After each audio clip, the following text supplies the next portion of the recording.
बिहार की राजनीति हमेशा से भारतीय राजनीति का एक महत्वपूर्ण हिस्सा रही है। यहाँ की सामाजिक और राजनीतिक समीकरण ने न केवल राज्य बल्कि राष्ट्रीय स्तर पर भी गहरा प्रभाव डालते हैं।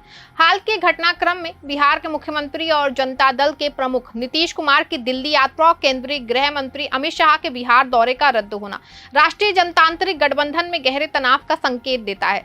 खबरों के मुताबिक नीतीश कुमार दिल्ली में बीजेपी के शीर्ष नेतृत्व से मुलाकात के बाद नाराज होकर लौटे हैं और अमित शाह ने अपने प्रस्तावित बिहार दौरे को रद्द कर दिया है।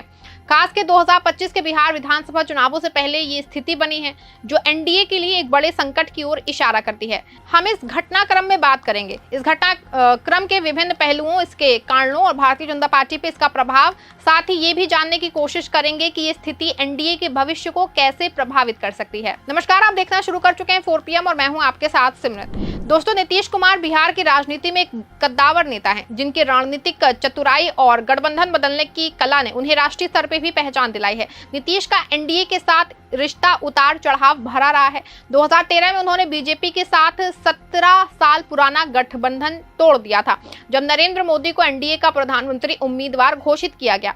2017 में वे फिर से एनडीए में लौटे और लेकिन 2022 में आरजेडी के साथ महागठबंधन बना के सरकार बनाई। फिर 2024 की शुरुआत में नीतीश ने एक बार फिर से एनडीए का दामन थामा और बिहार में सरकार बनाई। ये बार बार गठबंधन बदलना उनकी रणनीति का हिस्सा रहा है, लेकिन इसने उनकी विश्वसनीयता पे भी सवाल उठाए हैं। हाल ही की दिल्ली यात्रा में नीतीश ने बीजेपी के शीर्ष नेतृत्व प्रधानमंत्री नरेंद्र मोदी, गृह मंत्री अमित शाह और अन्य नेताओं से मुलाकात की थी। जानकारी के अनुसार ये मुलाकात का मुख्य उद्देश्य 2025 के बिहार विधानसभा चुनावों के लिए सीट बंटवारे, नेतृत्व और रणनीति का चर्चा करना था। नीतीश ने जेडीयू के लिए अधिक सीटों और बिहार में एनडीए के चेहरों के रूप में उनकी स्थिति को मजबूत करने की मांग की थी, लेकिन बीजेपी ने उनकी मांगों को पूरी तरह से स्वीकार नहीं किया, जिसके कारण नीतीश नाराज होकर पटना लौट आए। इसके तुरंत बाद अमित शाह का बिहार दौरा रद्द होने की खबर ने एनडीए में तनाव की अटकलों को और हवा दी। बता दें आपको, अमित शाह बीजेपी के चाणक्य कहे जाने वाले नेता बिहार में एनडीए की राजनीति को मजबूत करने में महत्वपूर्ण भूमिका निभा रहे हैं, जिसका प्रस्तावित बिहार दौरा जून 2025 में होने वाला था। एनडीए कार्यकर्ताओं को एकजुट करने और नीतीश कुमार के साथ संयुक्त रैलियों के माध्यम से गठबंधन की एकता प्रदर्शित करने का हिस्सा था। इस दौरे में अमित शाह को बिहार के कई हिस्सों में रैलियों को संबोधित करना था, साथ ही स्थानीय बीजेपी नेताओं और जेडीयू के साथ समन्वय बैठकें करनी थी। हालांकि इस दौरे का अचानक रद्द होना कई सवाल खड़े करता है। क्या ये नीतीश सरकार की नाराजगी का परिणाम था या बीजेपी की राजनीति में बदलाव का हिस्सा?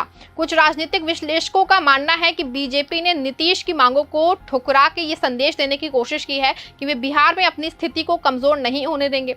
दूसरी ओर ये भी संभव है कि नीतीश की नाराजगी के बाद बीजेपी ने इस दौरे को रद्द करके तनाव को सार्वजनिक मंच पे उजागर होने से रोकने की कोशिश की। ये रद्दीकरण एनडीए के भीतर असहमति को और उजागर करता है, जो बीजेपी के लिए एक राजनीतिक चुनौती बन सकता है। आपको बता दें कि एनडीए में तनाव के कई कारण हैं जो केवल नीतीश और बीजेपी के बीच मतभेदों तक सीमित नहीं है, बल्कि बिहार की जटिल सामाजिक और राजनीतिक गतिशीलता से भी जुड़े हैं।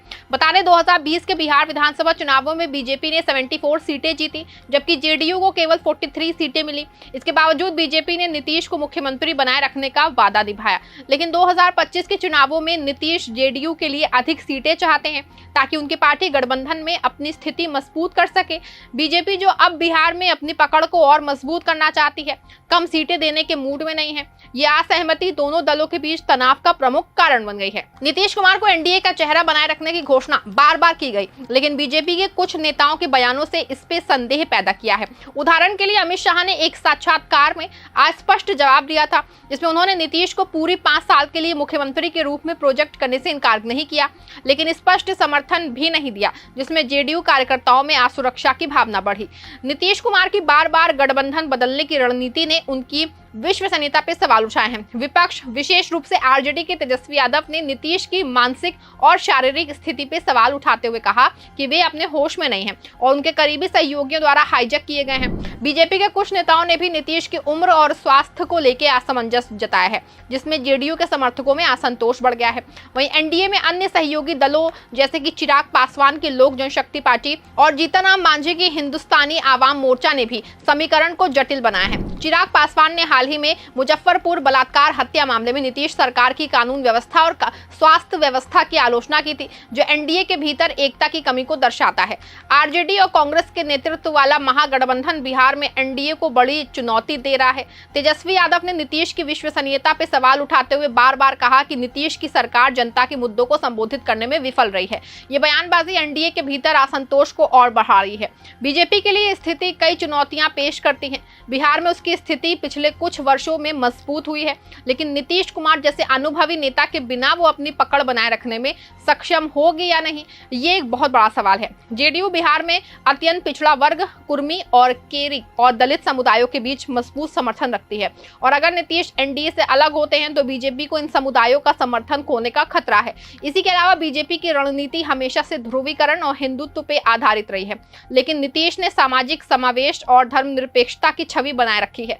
उनकी नाराजगी और संभावित अलगाव बीजेपी की इस रणनीति को कमजोर कर सकता है, खासकर अल्पसंख्यक समुदायों का समर्थन खोने के जोखिम के साथ। वहीं नीतीश कुमार के राजनीतिक इतिहास को देखते हुए उनके फिर से गठबंधन बदलने की संभावना से इनकार नहीं किया जा सकता। आरजेडी प्रमुख लालू प्रसाद यादव ने पहले ही संकेत दिया है कि उनके दरवाजे नीतीश के लिए खुले हैं।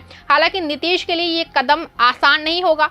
उनकी बार बार बदलती निष्ठा ने उनकी विश्वसनीयता को नुकसान पहुंचाया है और जनता के बीच उनकी छवि पे भी असर पड़ा है। इसी के अलावा बीजेपी के साथ साथ उनकी मौजूदा साझेदारी ने जेडीयू को केंद्र में महत्वपूर्ण भूमिका दी है। जैसे कि 2024 के लोकसभा चुनावों में जेडीयू के 14 सीटें जीतने से एनडीए 3 सरकार के गठन में मदद मिली। बता दें 2025 के बिहार विधानसभा चुनाव एनडीए और बीजेपी के लिए एक बड़ा इम्तिहान होंगे। अगर नीतीश एनडीए में रहते हैं तो बीजेपी को उनकी मांगों को संतुलित करना होगा। वहीं दूसरी ओर अगर नीतीश फिर से पलटी मारते हैं तो बीजेपी को बिहार में अपनी रणनीति को पूरी तरह से बदलना पड़ सकता है। नीतीश के बेटे निशांत कुमार की संभावित राजनीतिक एंट्री भी चर्चा में है। अगर नीतीश स्वास्थ्य कारणों से सक्रिय राजनीति से हटते हैं तो निशांत को जेडीयू का नेतृत्व सौंपा जा सकता है, जो गठबंधन की गतिशीलता को और बदल सकता है। वहीं अब नीतीश कुमार की नाराजगी और अमित शाह के रद्द दौरे ने एनडीए में एक बड़े संकट की ओर इशारा किया है। बीजेपी बिहार में अपनी स्थिति को मजबूत करने की कोशिश कर रही है, तो नीतीश जैसे मजबूत सहयोगी की जरूरत है।